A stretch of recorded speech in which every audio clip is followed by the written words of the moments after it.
Hello everybody, I am Hoardergamer, and this is Hoarder's Comic Flex. I hope you're doing well. Like every week, we got a couple comic book reviews. We'll talk about video games for a bit. Then we're going to toy around, and when we're done toying around, we're going to look at the future of comic books, and then that second review happens. So we start with one, we end with one, kind of bookends the whole thing. So, first up, we have, well, I'll start with this. We have two excellent books today. And, like, both of these are, like, events. Like, they're really impressive. And if you're a fan of these characters, I think you're going to enjoy them. Maybe the second one, depending on how invested and involved with the characters and their lore, you may not love. But it's still, I think, fascinating. Anyway, I'm teasing you right now because you won't know what that second comic book I'm reviewing is unless you saw the tweet. So, first up, though, we have Superman, The Last Days of Lex Luthor, #1. First off, this is a black label DC book. So this is a normal comic book size, right, roughly? Well, not the thickness, but like the actual, dimensions, okay? And these are larger. So they charge, instead of like $3.99, $4.99, $6.99, but it's a larger book. And also, I counted it, it was 48 pages. So this isn't just a normal comic book size, which is like, I want to say 32, but now it's like 20 is the actual book itself, like the actual story and everything. Used to be 22 pages, but then they kind of went to 20. Anyway, this is an excellent book, and it is wild because the artwork, certain panels, look exactly like something out of the old Superman movies. Like when they show Lex, there's a moment where he actually says, like, something akin to the greatest criminal mind of this generation. Similar to what he says, here we go, the greatest intellect in human history.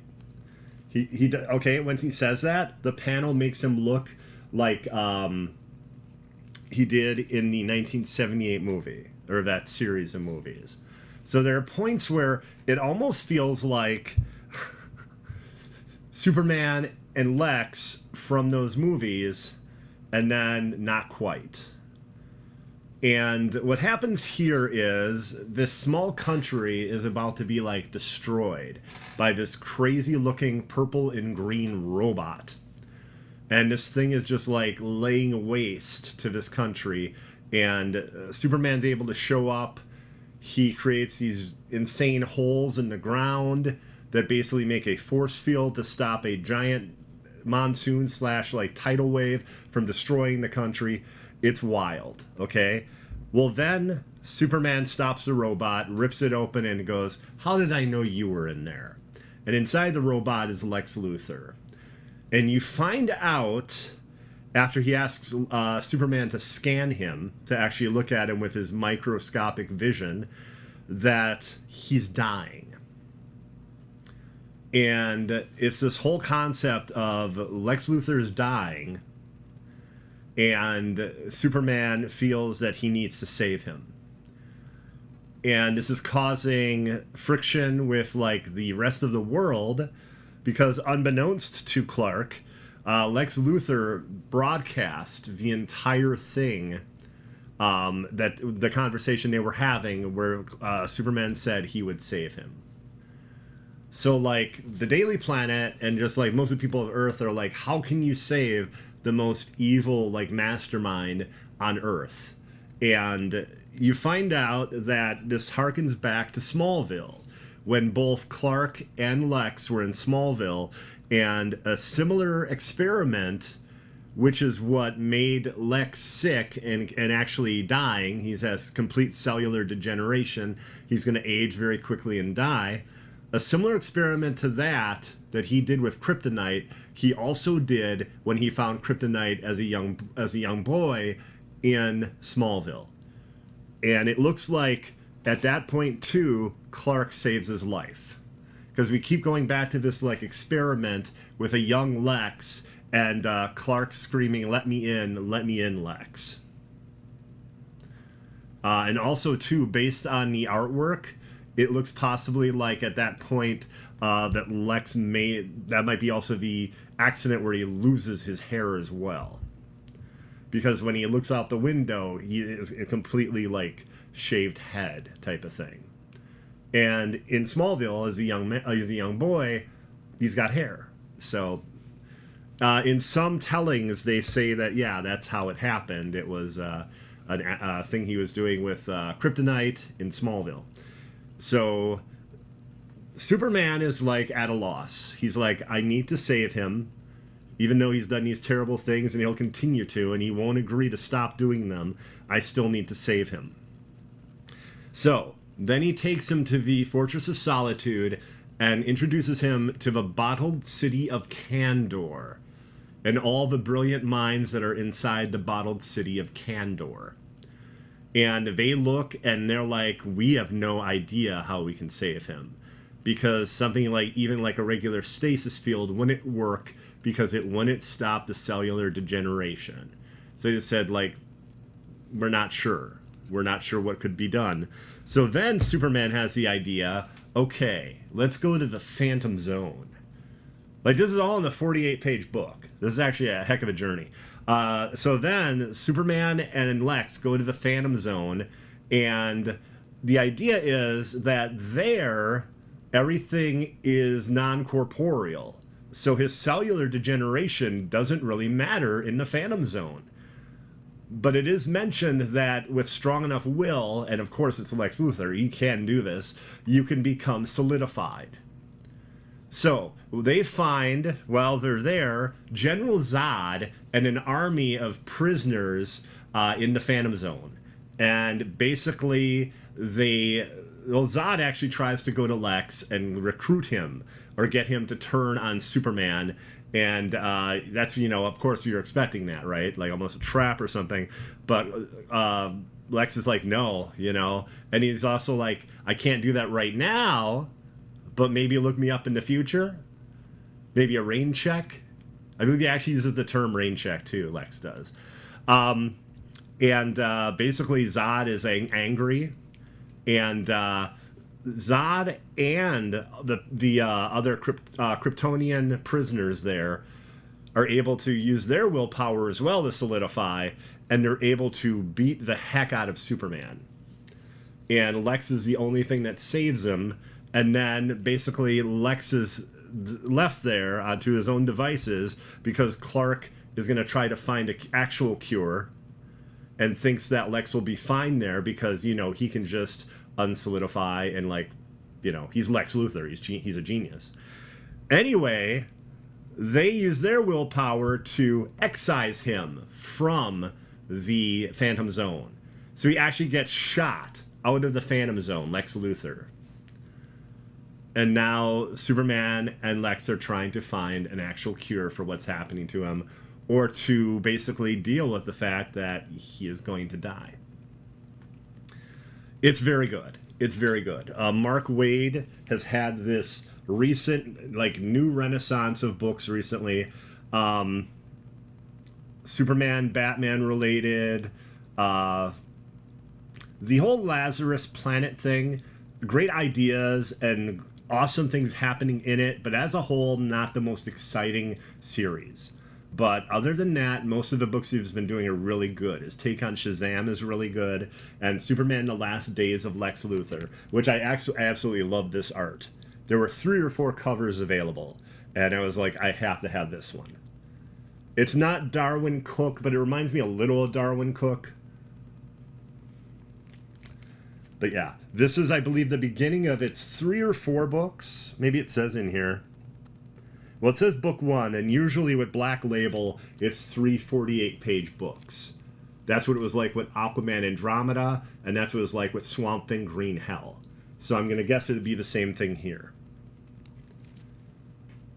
But if you're a fan of Superman, I highly recommend it. It was really good. Now, We're going to talk about video games, everybody. We've got a number of games we're going to talk about today. First up, we have, of course, and if Hero Mentor was here, he'd be like, oh, blah, blah, blah, not again. Diablo 4. So the first season of Diablo 4, Season of the Malignant, has been awesome. I very much like it. Now, there was controversy, and there was a really rough and not excellent patch that came out for Season 1 that nerfed a lot of things, including the Sorcerer and a couple builds for the Barbarian. So besides that, I think the actual season is very cool itself. So I'm not talking about the patch now, I'm just talking about the season. There's actually a storyline. Hello, Hero, how you doing? There's actually a storyline and a new NPC called Cormand, and you get to find out what happened after the battle against Lilith. Okay? And so it actually takes the story further. But it's not like a big, massive expansion that would, probably actually have another prime evil in it or something like that. But yeah, there's been at least, I think, 6 to 8 story missions so far, and I'm still not done with this season campaign. And it's all about finding malignant hearts. Basically, the evil, cruelty, the monstrousness of Lilith solidified into this malignancy. And it's been infecting all the creatures and even human beings in Sanctuary. And what happens is you fight them and you leave their corrupted heart. And Corman tells you about how to build a special type of cage, like a necromancy type of thing, that will cage the heart and then let you use it as an ability. So it's almost like a legendary gem is in Diablo 3. And certain ones are really great, called Wrathful Hearts. Those are hard to get, though. I've probably gotten about, I'd say, 30 or 40 hearts now, maybe 50, and I haven't gotten one Wrathful Heart yet. But those are also considered like the superpower heart. So once you have one of those, you can't have another. It's just, well, let me say this too.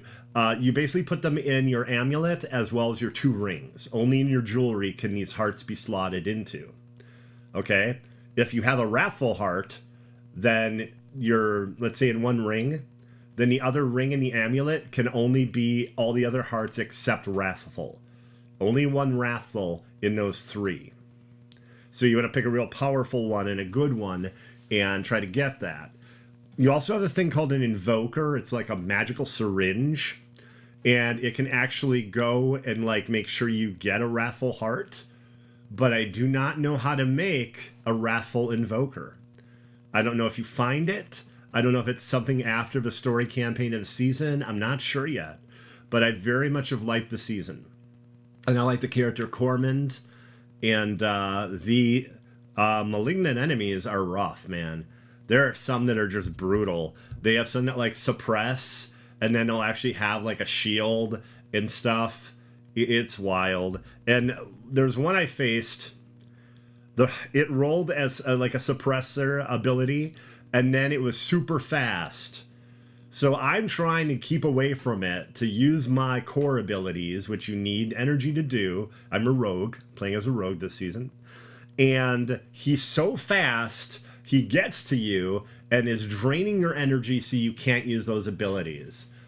So then I had to use subterfuge and kind of like try to hide from him and like regain energy and then doing like little bursts and attacks. That was brutal. Also, I'll say this once, I'll say it 100 times. I feel that vampiric and extra health need to be nerfed. There are some malignant enemies that had vampiric that I fought, this is single player, where they literally got their health back like 5 times. And the problem is, yes, there are enemies that do that in games, and being a vampire, I get it, right? Or vampiric, I get it. But not to this extent. And not a boss, just a regular, like, elite enemy. I really should be nerfed. I don't know.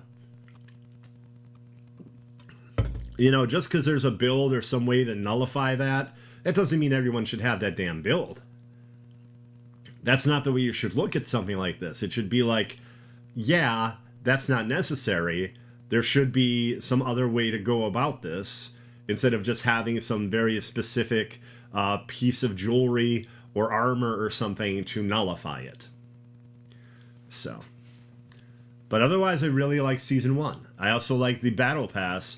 The armor in the Battle Pass actually does have an effect on it that you get, but I think that's at the end of the Battle Pass.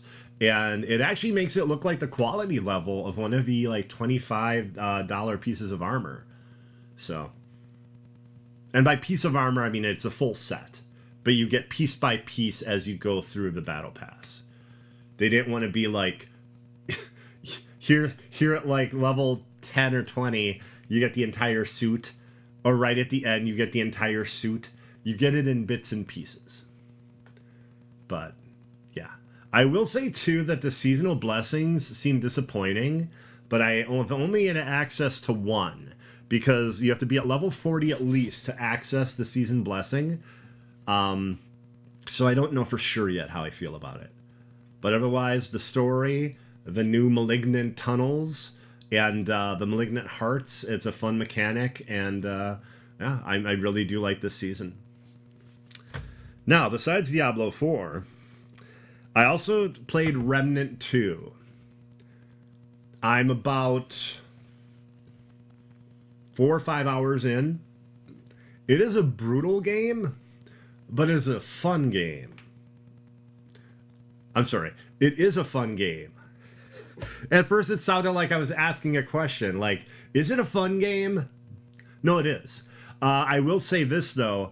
I question some of the insanely high reviews for it, because a lot of times you enter an area, you fight 3 or 4 weak-ass enemies, you hear a horn blow, and then like an elite or like special enemy shows up. And it's like that, rinse and repeat. And the encounters could be better, you know? Like, I've now been to like 3 different completely unique areas with unique enemies, but the encounters play out the same each way, okay? Like I said, 3 or 4 weak-ass enemies, a horn blows, and then a crazy, powerful, dangerous enemy. And then possibly like 2 waves like that. And then it's like you have some time to get to the next part of the area. Here's where it gets exciting, though. Random bosses. You don't know what bosses you're going to be fighting in a specific area until you get there. And not until you start a new playthrough of the entire game will that change. Entire mechanics and like puzzles and rooms and things like that, events, those are unique to each playthrough. Also, the game is on Unreal 5, and it's only for current gen, so PC, Series X, and PS5. So it looks really nice. It looks really nice. So those are all things it has in its corner. Plus, it's the most forgiving roguelike I've ever played. You keep your currency, you keep your items, you just have to go back to the checkpoint, which could be very far away from where you are, and that's really the kicker. You know, that's that. But you can teleport from the checkpoint to your hub, the small, like, almost village that has, you know, come up, and have your weapons repaired, or not repaired, upgraded and things like that. So it's very forgiving as a roguelike. Also, too, it's got 4 difficulty levels. I'm playing on Survivor, and Survivor's actually been quite a bit of fun. I played it on normal, or whatever they call normal, and that was a little bit brutal because you really have to focus on and do your damnedest to build your weapons up. You have to upgrade the weapons a lot. And I was like, you know what? I'll start another character, because they don't just let you change the difficulty here, everybody. Here you have to start a new playthrough. So I was only about a couple hours in, and I was like, you know, I'll start a new character on Survivor. But yeah, you collect these rings, you collect new armor. It's got this incredible science fiction bend to it. And it's like a an indie game, but it has a big publisher, Gearbox, and it actually looks like it's a AAA game because it's on Unreal 5.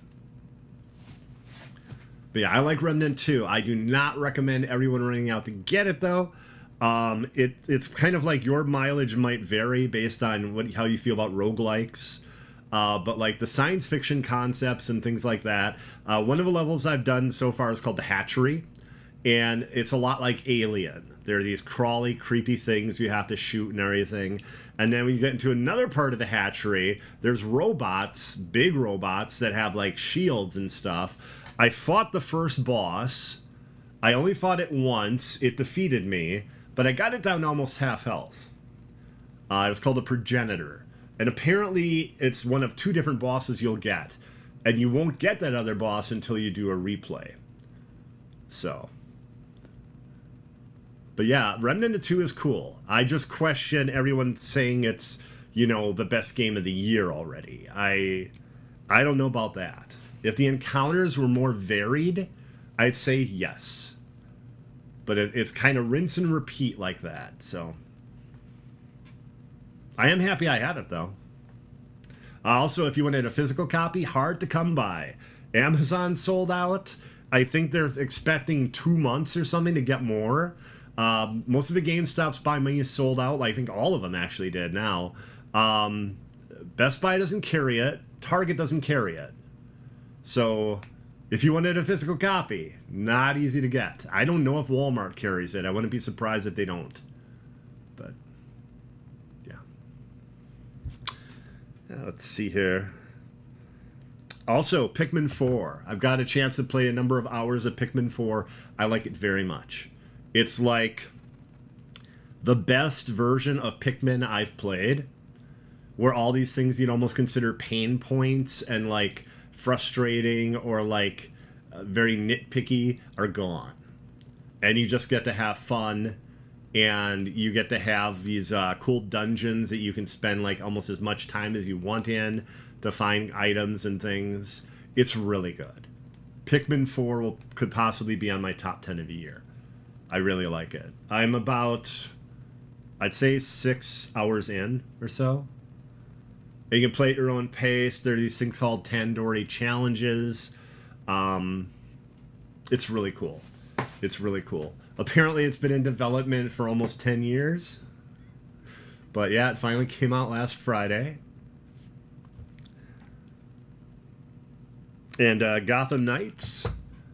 Check out Sadat the Gamer. Sadat actually has a video he put up today, and Doom Killer HD might actually have one as well. I think Doom does as well, about there possibly being Gotham Knights DLC.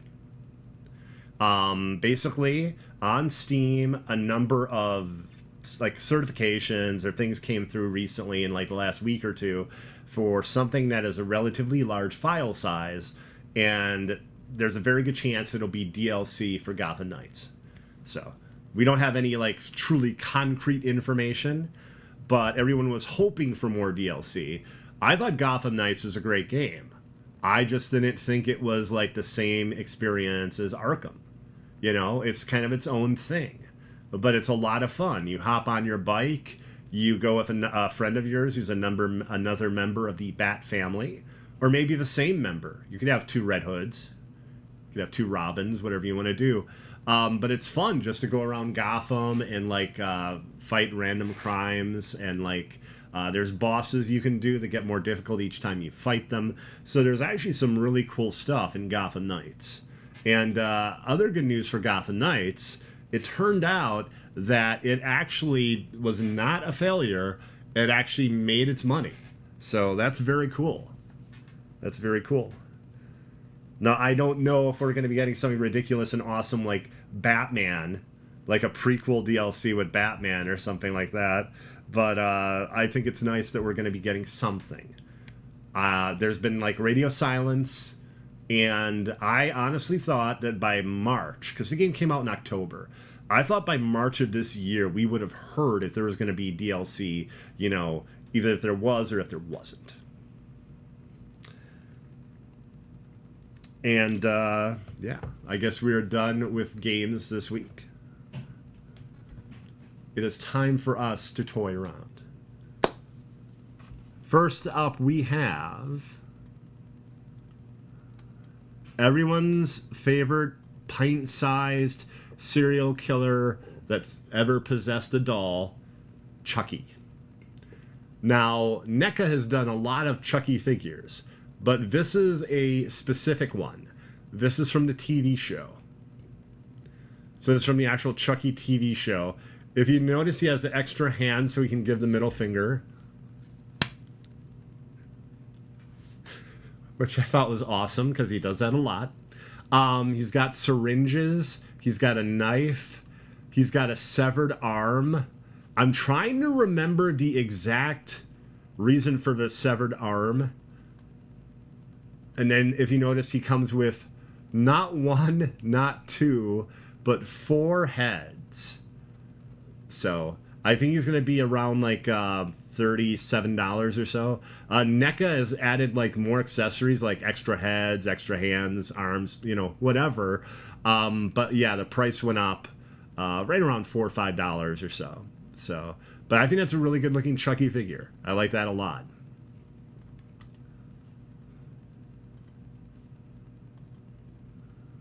That Chucky certainly isn't just... oh my god. That Chucky certainly isn't just child's play. That was take 2 of the terrible joke there. Okay, next up we have...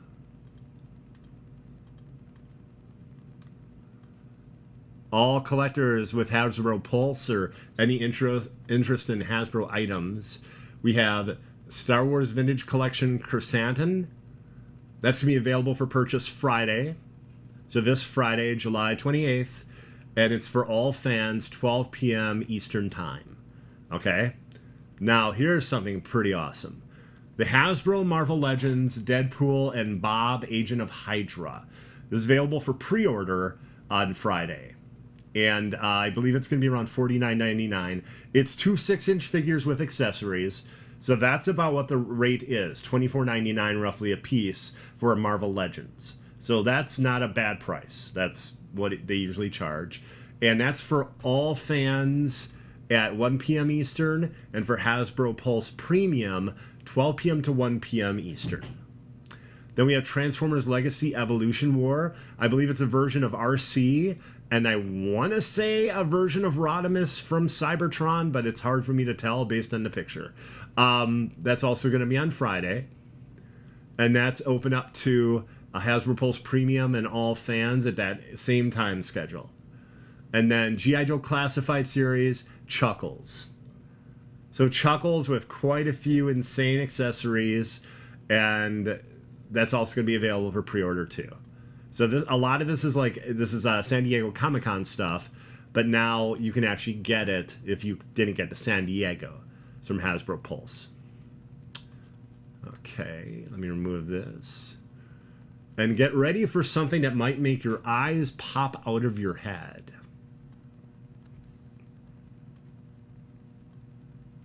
No, I killed the bus driver. Okay, look at this freaking insanity in front of you. So, Hot Toys makes amazing action figures.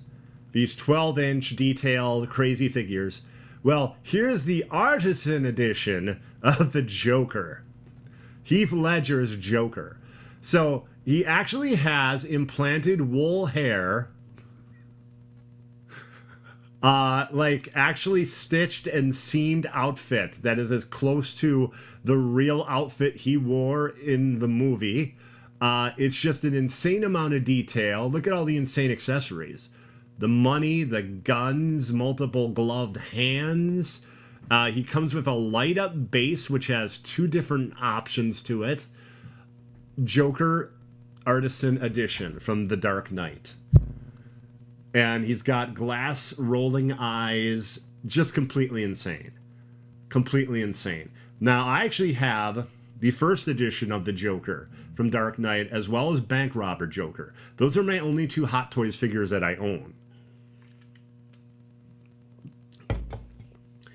But this one is even scarily more like having a small Heath Ledger. Look at this. Look at the shirt, the jacket. And then I have more detail in the next picture. Give me 1 second here. Let me remove this one.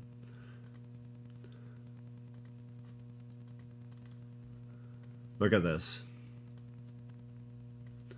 He's got the jacket that opens up and has the bombs in it. Okay? Look at that. Like I said, tailored coat, tailored shirt. There's that wire in the collar. They just went completely all out here. I don't know what the price is. I don't know if I want to know what the price is. But I think it looks phenomenal. And it'll be insane, though, if they do this for every character, right? Like, if they do, like, every MCU Hot Toys, and they're like, here's the Artisan Edition. I mean, I don't know if that's going to happen, but I wasn't expecting an Artisan Edition Joker from the 2008 Dark Knight again. So, but yeah, he's not available for pre-order yet. For pre-orders in the United States, it would be Sideshow Collectibles. So, sideshowcollectibles.com. But yeah, I think he looks phenomenal. Heath Ledger as the Joker.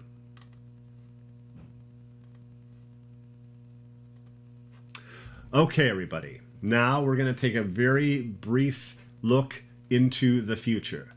The future of comic books, that is. All the way to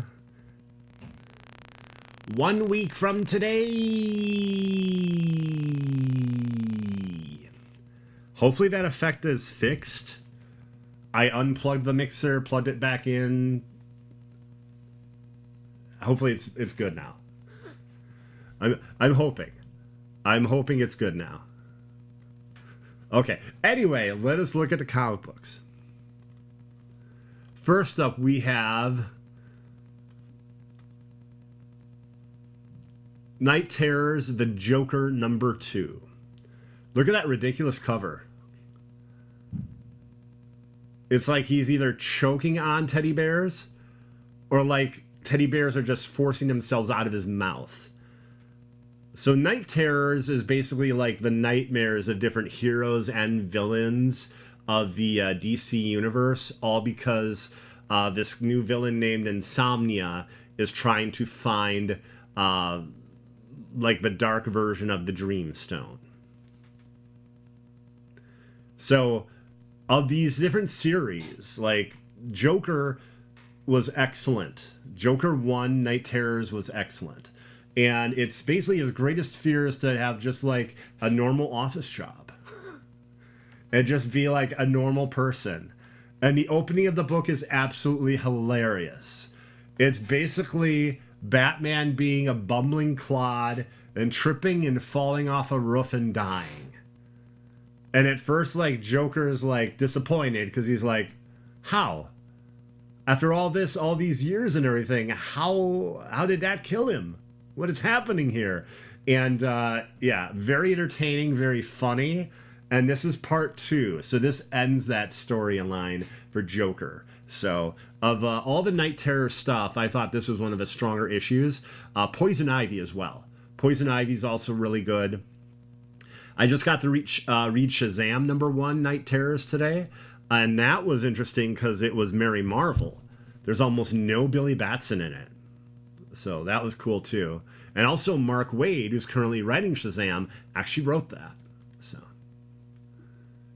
but here we have, the Joker, Night Terrors #2.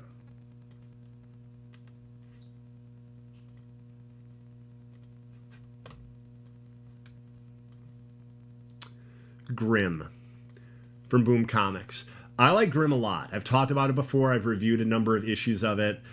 Basically, it's a group of people that are Grim Reapers, including Jessica, who's the main character in the cover there. And in the first story arc, she finds out that Death, like the incarnation of Death, who they work for, is her father. And the head of the, I don't know if you want to say Grim Reaper Union or what you want to call them, basically is not like a good person and is doing some very bad things.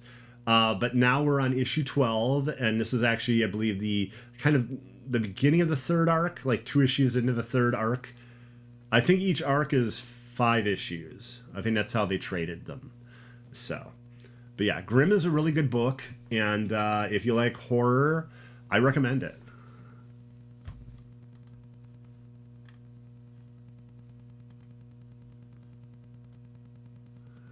And this is interesting for me to talk about because this is X-Men 25. So this takes place after the events of the next comic book review, which is going to be Hellfire Gala. Well, Hellfire Gala 2023.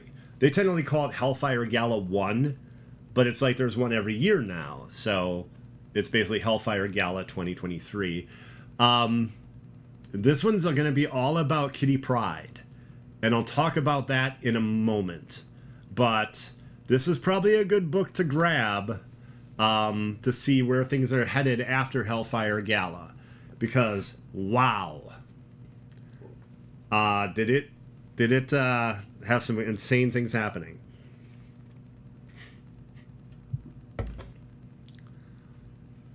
And I also love this artwork. I think it's Alex Ross. I think it's part of a 3-cover set that makes a full image. Okay, let me remove this. Okay, everybody. Now, I want to thank everyone that's been watching. Thank you. And Doomkiller HD, I'd like to thank him and Doom Squad Gaming for letting me borrow the channel again. Thank you. But we're not done yet.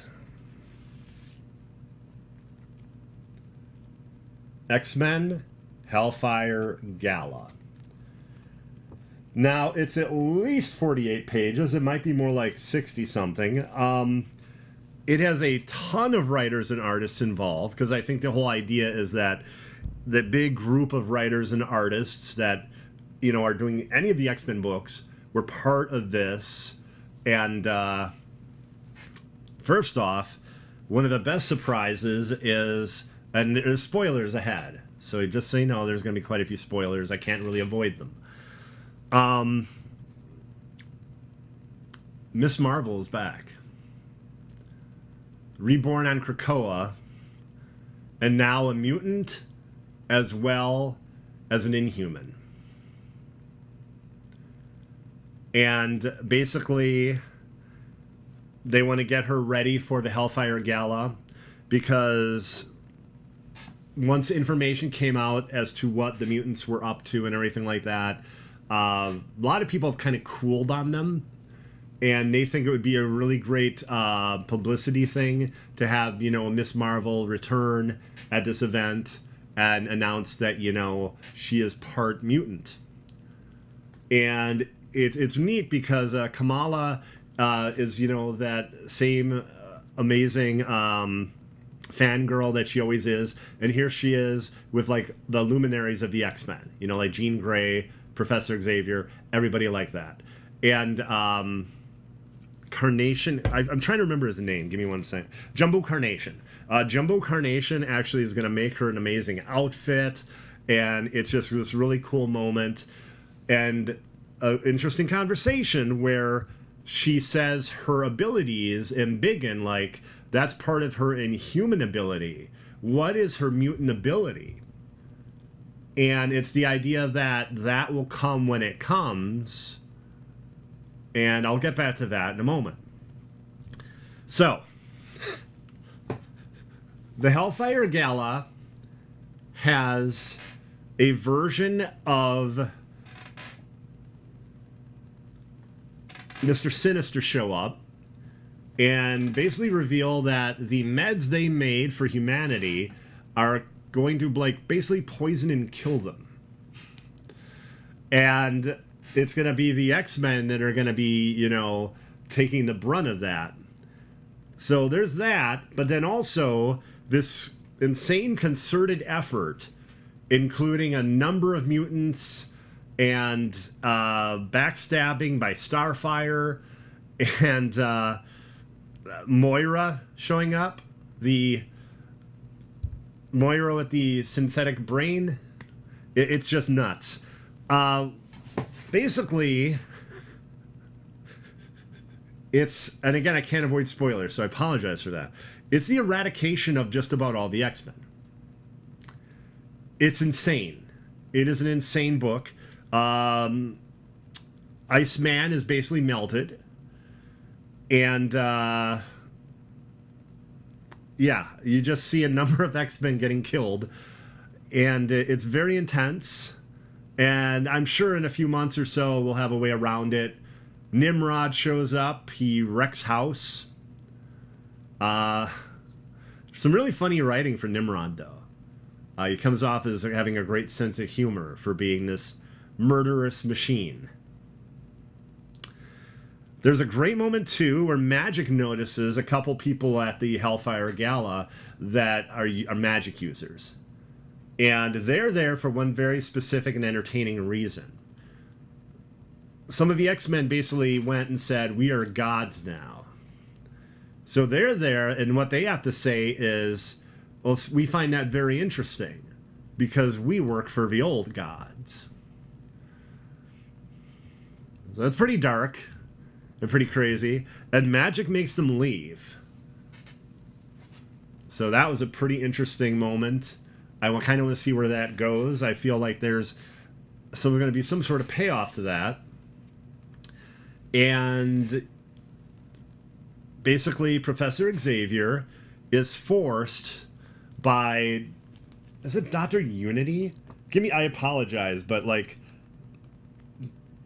Sinister has all these different versions of himself, and it is very hard to keep track of the different versions of him. But anyway, I believe it's Dr. Unity. I might have the name wrong. I apologize. He forces Xavier to have all the mutants leave Earth, or he's going to slaughter every human being that is at Krakoa for the Hellfire Gala. And this is against everything Xavier, wants. He doesn't want any humans to die or anything like that. And he's trying to fight. He's trying to go against this and not able to. So he basically uses his powers to tell every single mutant they must leave Earth, and tells them with these gates they have to use in order to leave Earth. So that happens, and then they go through these gates and everything like that. And Unity is, or Dr. Unity, again, a version of Sinister, is like, well, now I'm going to be killing all these people. And Xavier's like, you said you wouldn't. You said if I sent all the mutants away, you wouldn't kill them. And then Xavier falls to his knees, screaming in pain, and says, something was done to the gates. So the gates that all the mutants use to leave Earth, something was done to them. And Xavier says they are all dead now. They're all dead. And it's incredibly intense. Like, I look forward to finding out what exactly happened. We do find out that Kitty Pryde falls through one of the gates and ends up surrounded. But we don't know really about anyone else. Also, I'm going to come back to Miss Marvel, Kamala. Her mutant ability, I'm going to guess, is a way to bring the X-Men back. Because when you have someone with a powerful mutant, right, and we don't know what their power is, and something catastrophic like this has happened, it would not surprise me if her power basically would allow them to come back. Now, there's a group called the Five, and they use this part of Krakoa in order to bring mutants back. The whole idea of them being gods or being immortal, that's where that came from. Now, it's possible that all the Five are dead after the issue at the gates. We really don't know. It's like a massive, insane cliffhanger. But, yeah, this is an interesting ride, for sure. There are a lot of exciting and angering moments. And betrayals, and yeah, everything just kind of comes together. But keep in mind, it's X-Men, so like the next Hellfire Gala, maybe everything will all be better. Who knows? So it's like the fall of Krakoa, and now it's like the fall of the X-Men. And that's what this was the beginning of, the fall of the X-Men. Okay, everybody. I want to thank you all very much for watching. I greatly appreciate it. Thank you. And, yep, next week, right around the same time, 8 p.m. Central, I'll be doing another show. So I hope you had a good time watching this, whenever that was. And if you have any suggestions of, like, comic books, games or toys or anything, put those into comments. That'd be awesome. And yeah, I'll see you later. If you want to check me out, I don't know why you'd want to check my stream out, but it's twitch.tv/Hoardergamer. I'm doing some Remnant 2. I'm doing Diablo 4. So a number of different things. I hope you all have a great one. I'll see you later. Bye-bye.